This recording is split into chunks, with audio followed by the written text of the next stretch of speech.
আসসালামু আলাইকুম। চলে এসেছি নতুন ভিডিও নিয়ে। আজকে কিন্তু ছোটোবেলার সবার জনপ্রিয় একটা খাবার বানাবো। এখানে 4টা রুটি রয়েছে, এটা এক একটা 10 টাকা পিস। আর এখানে পেঁয়াজ, কাঁচামরিচ আর বিলাতি ধনিয়া কুচি করে নিয়েছি। 3টে হাঁসের ডিম নিয়েছি, এটা একদম ভালোভাবে পরিষ্কার করে ধুয়ে নিয়েছি। এবার একটা ভেঙে নেব।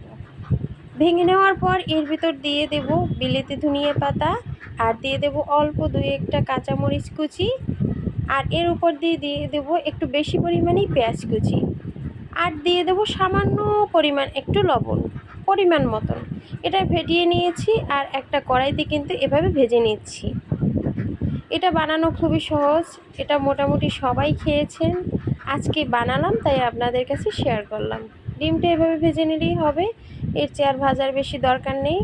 এই যে 10 টাকা দামি রুটিগুলো এভাবে মাঝখান থেকে মানে ফাঁকা করে নিয়েছি, আর এর ভিতর বসিয়ে দিলাম ডিমটা। এবার এপিট ওপিট করে একটু ভালোভাবে ভেজে নেব, হালকা আঁচেই কিন্তু এটা ভেজে নিতে হবে, যেহেতু রুটিটা বানানো তো এটা আর বেশি ভাজার দরকার নেই। আর এই যে দেখুন তৈরি হয়ে গেছে। এভাবে 3টে রুটি বানিয়ে নিলাম, কারণ পরিবারের সদস্য আমরা 3 জন, তাই 3টে রুটি কিন্তু যথেষ্ট। এভাবে কিন্তু বানিয়ে খেতে পারেন। সকালটা কিন্তু এরকম নাস্তা দিয়ে শুরু করেছি, প্রচুর গরম ছিল, ধরে দেখাতে পারছি না, তাই কিন্তু বারবার রুটির উপরের অংশটা পড়ে যাচ্ছে। এরকম ডিম রুটি ছোটোবেলায় অনেক খেতাম, মা বানিয়ে দিত। এর চেয়ে বেশি নাস্তা বেশি মা বানাতেও পারতো না।